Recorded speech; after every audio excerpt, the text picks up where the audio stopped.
avec un chakra qui rivalise avec les Uchiwa et un Fuinjutsu assez puissant pour sceller facilement les bêtes à 9 queues, le clan Uzumaki est l'un des clans les plus redoutables dans l'univers de Naruto. Et c'est probablement l'un des clans les moins connus de tous. Le clan a été mentionné à plusieurs reprises dans la série comme puissant ou sans égal, mais il n'y a aucune information claire à leur sujet, mais même leurs petites apparitions et la capacité de ces derniers membres restants, dont Naruto, Karin et Nagato, en disent long sur leur pouvoir. Maintenant que Kurama est parti, nous pourrions voir les véritables capacités de ce mystérieux clan sous la forme du nouveau pouvoir de Naruto. Dans la vidéo d'aujourd'hui, nous discuterons des capacités du clan Uzumaki et de comment Naruto va utiliser le clan Uzumaki pour débloquer un nouveau pouvoir encore plus puissant. Le clan Uzumaki a été mystérieux et la première fois que nous avons entendu quelque chose de réel à leur sujet, c'est lorsque Naruto a rencontré le chakra de Kushina. Kushina a révélé que le clan Uzumaki avait pris fin avant sa naissance, principalement en raison de leur pouvoir redoutable et de leur jutsu de scellement. Vous pouvez dire que s'ils sont si redoutables et ont suffisamment de puissance de jutsu pour rivaliser avec les Otsutsuki, alors comment peut-on les vaincre? Mais d'après ce que nous savons, le clan a disparu en raison de sa propre sauvagerie. Kushina a mentionné que le clan avait soif de guerre, et nous savons tous que chaque personne ou clan avide de guerre dans Naruto termine mal. Jetez un œil au clan Kaguya auquel appartenait Kimimaro. Le clan était si avide de pouvoir que la guerre est devenue leur seul objectif. Ils ont cherché la guerre et ont plongé dans celle-ci sans même avoir une stratégie. Ils n'ont jamais reculé même quand leur dos était contre le mur, ce qui est devenu la raison de la fin du clan. Donc il y a une chance que les Uzumaki soient les mêmes. Ils étaient puissants, et avec leur jutsu de scellement, ils étaient une menace trop sérieuse pour les autres clans, ce qui faisait d'eux une cible. Plus tard, nous apprenons que la nation Usushio Kagure ou Uzumaki a connu une guerre civile au moment où Kushina a déménagé à Konoha. Donc à mon avis, les nations ont profité de cette occasion pour frapper et mettre fin à ce clan. Et je suis à peu près sûr que plusieurs nations se sont unies pour les abattre. Le clan était trop puissant pour être renversé par une seule nation. D'après le livre de Bingo, nous savons que ces descendants d'Ashura n'ont pas voulu collaborer avec d'autres clans. Comme les clans Senju ou Yamanaka, ils avaient leur propre village et tenaient tête à tous les autres villages. Cela en dit long sur le pouvoir de ce clan particulier. Ce clan de sang Senju était si puissant que son chef pouvait sceller n'importe quelle forme de chakra avec seulement quelques signes de la main. Ils étaient les créateurs originaux du jutsu de scellement de Konoha, y compris le sceau de la mort de la faucheuse que Minato utilisait pour sceller Kurama à Naruto. La capacité de faire appel au Shinigami était une sacrée capacité pour n'importe qui, et penser qu'il y a tout un clan qui peut l'utiliser fait du clan Uzumaki un gros problème. De plus, nous avons tous vu les masques que Orochimaru a ensuite utilisés pour faire revivre les Hokage verrouillés. Il y avait littéralement 26 masques supplémentaires sur le mur. Et cela me fait penser que le Shinigami était peut-être pas le seul que les Uzumaki pouvaient invoquer. Cela pourrait jouer un grand rôle pour Naruto dans les prochains épisodes s'il parvient à découvrir le secret de ces masques. Il peut éventuellement sceller un Otsutsuki. Et oui, il peut perdre la vie, mais c'est un risque que Naruto prendra sans réfléchir si cela signifie qu'il peut sauver le village. De plus, il est toujours possible que l'Hokage survive au sceau de la mort. Jusqu'à présent, les seules personnes que nous avons vues l'utiliser sont Minato et Sarutobi, qui n'étaient pas des Uzumaki. Leur force vitale sera bien inférieure à celle de Naruto, tout comme leur chakra. Je veux dire que nous ne connaissons toujours pas l'étendue de la véritable puissance et de la longévitude des Uzumaki. Le chef du clan Uzumaki a été vu avec des cheveux blancs dans le petit aperçu que nous avons vu lors de la conversation de Kushina. Cela signifie qu'il a utilisé un jutsu qui a vidé son chakra et était encore en assez bonne santé pour sceller une bête à queue. Nous savons tous que le seul autre Uzumaki dont les cheveux sont devenus blancs était Nagato. Il a beaucoup enduré avant que ses cheveux rouges emblématiques ne deviennent blancs. Nagato a utilisé un Rinnegan pour contrôler 6 peines à distance et avait encore assez de force pour réanimer tout le village de Konoha. Maintenant, vous pouvez dire que les cheveux d'Ashina sont devenus blancs à cause de l'âge, mais ce n'est pas vrai. Nous savons tous que Mito Uzumaki, la femme d'Hashirama, était âgée et avait toujours les cheveux rouges. Ils étaient clairement visibles lors de sa conversation avec Kushina. Et cela nous amène à la conclusion que même une bête comme Nagato a encore un long chemin à parcourir pour maîtriser les secrets du clan Uzumaki. Alors peut-être que Naruto dépassera Nagato et gagnera la capacité d'utiliser un sceau avec peu ou pas d'effet sur sa vie. Personnellement, j'aimerais que cela se produise. Cela rendrait Naruto extrêmement puissant. Le prochain jutsu des Uzumaki que Naruto pourrait maîtriser, c'est les chaînes d'adamantine ou les chaînes de chakra. Nous savons que n'importe quel Uzumaki peut créer ces chaînes à partir de chakra. Ces chaînes peuvent émerger du corps de l'utilisateur puis s'enrouler autour de la cible. Les utilisateurs peuvent contrôler leur nombre et leur longueur et peuvent également les utiliser pour former une barrière autour de leur cible. Les chaînes sont très durables et peuvent maîtriser quelque chose d'aussi puissant que les bêtes à queue. Nous avons vu Kushina et Mito Uzumaki utiliser ces chaînes pour contrôler Kurama au cours de l'attaque du renard à 9 queues. Kushina a utilisé 6 chaînes pour tenir Kurama alors qu'elle était dans un état proche de la mort. Et connaissant toute l'étendue du pouvoir de Kurama, nous pouvons affirmer qu'avec ces chaînes, nous pouvons gérer n'importe quoi. Espérons que ce soit la même avec un Otsutsuki. Et heureusement pour nous et Konoha, ces chaînes sont caractéristiques de tous les Uzumaki, car Karin les a utilisées sans les connaître. Même Naruto l'a utilisé pour contrôler contrôler Kurama et le sceller. Bien qu'il ait eu un peu d'aide de sa mère, on peut supposer qu'il a pu le maîtriser avec le temps. Avec un peu d'expérience, il pourra utiliser ses chaînes pour former des barrières comme celle que Kushina a créée. Cette barrière est connue pour être impénétrable jusqu'à présent, et avec un peu de soutien, Naruto peut l'utiliser pour sauver tout le village des attaques extérieures. Et je suppose que puisque la chaîne dépend du chakra de l'utilisateur, Naruto peut l'utiliser bien mieux que n'importe quel autre Uzumaki. Il a été dit à plusieurs reprises dans la série que le chakra de Kushina Uzumaki était vaste même dans son propre clan,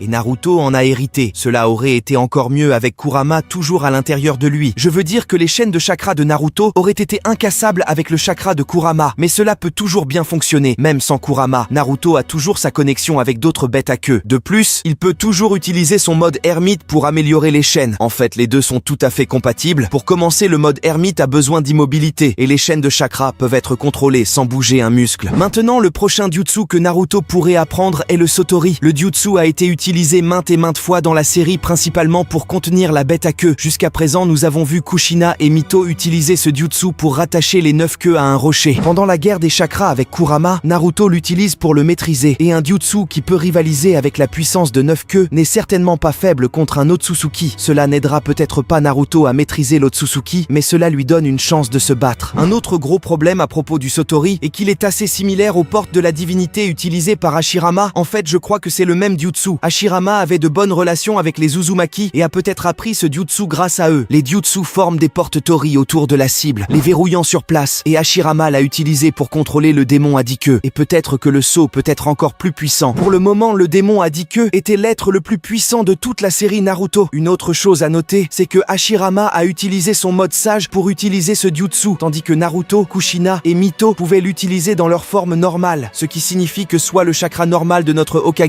est à égalité avec celui de Hashirama, ou soit qu'il peut réussir à utiliser un jutsu encore plus puissant que celui utilisé par Hashirama. Et enfin, vient le jutsu le plus puissant de tous, le mode chakra. Je sais, cela semble impossible sans Kurama ou une autre bête à queue, mais ce n'est pas le cas. Nous avons vu Ashura Otsutsuki utiliser le mode chakra sans avoir de bête à queue. Agoromo lui-même a déclaré qu'Achura avait atteint cette forme grâce à sa formation et à sa détermination, ainsi qu'au soutien de ceux qui lui faisaient confiance. Tous ces éléments sont au cœur même du personnage de Naruto. Ainsi, étant le descendant d'Ashura, il pourra peut-être réveiller ce pouvoir dans son combat pour Konoha. Pensez-vous que Naruto passera par une autre série d'entraînements pour faire face aux Otsutsuki, ou comptera-t-il sur ses enfants et amis pour l'aider à sauver son village? Ce serait incroyable de voir Boruto et Naruto en voyage pour en savoir plus sur leur clan et s'entraîner à leur manière. Faites-nous part de votre point de vue dans les commentaires et n'oubliez pas d'aimer cette vidéo, et on vous donne rendez-vous vendredi prochain pour une nouvelle vidéo. À bientôt.